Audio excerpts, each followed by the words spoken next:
অনেক কয় বছরই তো বিদেশে কাটালাম, পরিবার আত্মীয় স্বজন সবারই তো কম বেশি দেখছি, কিন্তু এখন আর শরীরের সাথে বাইরে উঠতেছি না, তাই ভাবতেছি বিদেশ আর যাবো না। তা বিদেশ যাবেন না, তা আপনি দেশে বসে কি করবেন? আর আপনার সংসারে বা চলবে কিভাবে? ভাবতেছি বাপের এই জায়গাটা তো পড়েই আছে, এই 3 রাস্তার মোড়ে একটা মুদিখানার দোকান দিয়ে একটু ব্যবসা বাণিজ্য করি, কারণ এখন তো আর বাড়ি কাজ করতে পারবো না।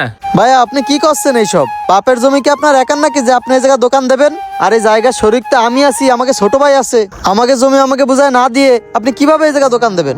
এই তুই এসব কি করছিস? বাপ মরে যাওয়ার পরে তোকে পড়াশোনা, তোকে 2 বার যাবতীয় সব খরচ দিলাম আমি, সংসারটা দেখলাম আমি, এখন আমার বয়স হয়ে গেছে, এখন আমার দিকটা তোরা দেখবি না? হ্যাঁ, আমাকে 2 বারে দেখছেন, সংসারটা টানছেন, এটা তো বড় ভাই হিসেবে আপনার দায়িত্ব। তাই বলে বাপের জমি কি আপনি আপনার ইচ্ছা মতো নেবেন নাকি? আপনি যদি এই জায়গায় দোকান দিতে চান, জমি সমানভাবে ভাগ করে এরপর আপনার জায়গায় আপনি দোকান দিয়েন। ও কি করলো? সারা জীবন বিদেশে কষ্ট করে কাগজ জন্য আমি এত কিছু করলাম। বাড়িতে বেরোইতে 10 মিনিট দেরি হয়েছে, ওদিকে বন্ধু বান্ধবরা ফোন দিয়ে পাগল বানাই ফেলাইছে, মনে হচ্ছে কেটে মরছে। তুই সারাদিন কই কই থাকিস? ওইদিকে বড় ভাই কি কি করতেছে এসবের খোঁজ খবর রাখিস? কেন, কি হয়েছে? আরে বড় ভাইয়ের মাথায় কি ভূত চাপছে আল্লাহ ভালো জানে। সে এখন কচ্ছে আর বিদেশ যাবে না, আমাকে 3 রাস্তার মোড়ে যে জমি আছে ওই জায়গায় নাকি সে দোকান দেবে।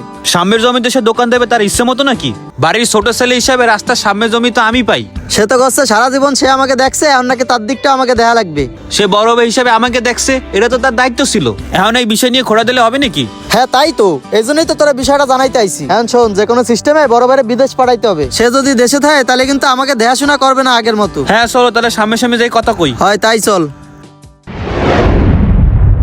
শোনো, এই জায়গায় দোকান করতে যাচ্ছি 12 ফিট বাই 12 ফিট, তবে দোকানের 2 সাইডেই কিন্তু শাটার থাকবে। তা 2 সাইডে যদি আপনি শাটার দেন তাহলে দোকানের সামনের সাইড থাকবে কোনটা? সামনের সাইড ভাই থাকবে। তুমি এগুলো কি শুরু করছো? তুমি নাকি আবার জমির উপরে দোকান বানাইতেছো? তা তুই এইভাবে আমার সাথে কথা করছিস কেন? তা কিভাবে কত কাবো? বাপের জমি তো আমাকেও তো ভাগ আছে, তুমি নিজে মন মতো করলে হবে নাকি? তুই এরকম কথা করছিস? তোকে জন্য কি আমি কিছুই করি নাই? বাপ মরে যাওয়ার পরে তোকে দেখাশোনা করে বড় করেছি, জীবনের অর্ধেক বয়স পার করে দিছি বিদেশে তোকে জন্য, সব কি তোরা ভুলে গেছিস? তুমি আর কতটুকুই দেখাশোনা করছো? বড় ভাই হিসেবে এটা তো তোমার দায়িত্ব। অনেকের ভাই ভাইয়ের জন্য তো কত কিছুই করে, তুমি আমাকে জন্য কি করছো? একটু তো খাওয়া পড়াই দিছো, তাই নিয়ে আবার খোঁড়া দিতেছো। এ ভাই শোনেন, আপনি যে এত বড় বড় কথা করছেন, আপনার ভাই আপনাকে জন্য কি করেছে তাহলে শোনেন। আমাদের 3 রাস্তার মোড়ের জমিতে একটা দোকান করব, তা তুমি কি করে দিতে পারবা না? হ্যাঁ আমি কন্ট্রাক্টরি করি, তা পারবো না কেন, করে দিবানি। কিন্তু আপনি যে এত কয় বছর বিদেশ ছিলেন, এখন দেশে ব্যবসা বাণিজ্য করবেন, তা আপনার ছোট ভাইকে যে দেখাশোনা করে বড় করেছেন, তা ওকে কি একটা লাইন গার্ড করে দেবেন না? বিদেশে আমি এত কয় বছর ছিলাম, ওকে জন্য লাইন না করে কি আমি আইছি নাকি? ওকে জন্য আমি 50 লাখ টাকার সঞ্চয়পত্র কিনে রাখছি, এটি আবার ওকে জানায়ও না। কি করছেন? 50 লাখ টাকার সঞ্চয়পত্র কিনে রাখছেন ওকে জন্য? তাহলে ওকে একটা ব্যবসা বাণিজ্য দিয়ে দেন, আর ওরা জানলে সমস্যা কি? এখন যদি জানে তাহলে ওকে পড়াশোনা নষ্ট হয়ে যাবে, আর ওরা ঠিক মতো কাজকর্মও করতে চাবে না। হয় ভাই, এটাও আপনি ঠিক কথা কইছেন। ওরা যদি এখন জানতে পারে তাহলে ওরা চিন্তা করবে আমাকে কিছু করা লাগবে না, আমার ভাই তো আমাকে জন্য সব করে দিছে। হ্যাঁ তাই তো, এখন আমার সাথে একটু চলো, দোকান কোন জায়গা করা যায় একটু দেখে এসে নে। আচ্ছা ঠিক আছে চলেন।